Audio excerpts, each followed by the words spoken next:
G'day again. Thanks for tuning in again to Theology, Josh.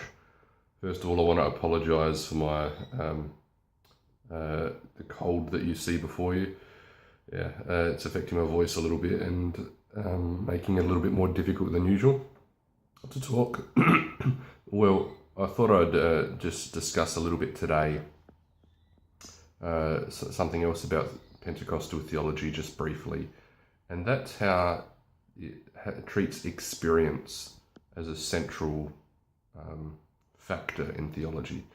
And I guess what I'd want to say about that is it's not that we start with the concept of an experience first, and then from the concept of an experience build a doctrinal understanding that fits traditional theological constructs.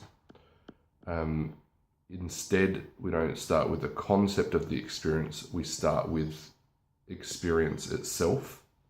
And in saying that, the next challenge is that we are, like I said, we've started with an experience, but making a doctrine of the experience isn't the end goal for Pentecostal theology either. So where the majority of other theological traditions have certain theological constructs and structures and doctrinal, structures. The word that I would use would be epistemic constructs, where their way of thinking is ordered and in a certain way and often very similar to one another. So the Pentecostal epistemic construct is different because it doesn't even just start with concept. It starts with experience.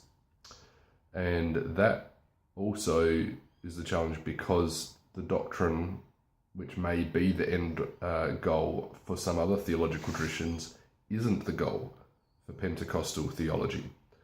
So what happens when we're in a situation, I guess, like the topic that I'm studying, where we're kind of looking for perhaps more structural doctrinal ways of understanding certain things? Does it mean that we can't form doctrine? Does it mean that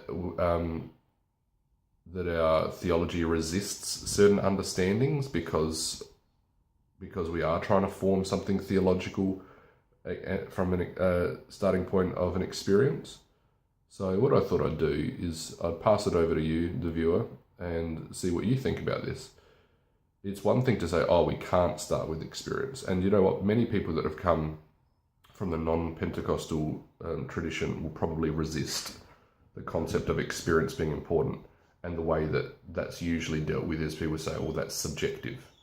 How can you ever get to objective truth if you're starting experientially? And so that's a fair question, but I don't have time to go into it now, but there actually is a good case for much of what we understand in life actually being subjective, and subjective knowledge and understanding actually being valid. But that's a conversation for another time. But I'll pass it over to you. Feel free to comment, like and subscribe, and I'd love to hear your thoughts on this topic and maybe even challenge me to think in a different direction. And I'll talk to you next time.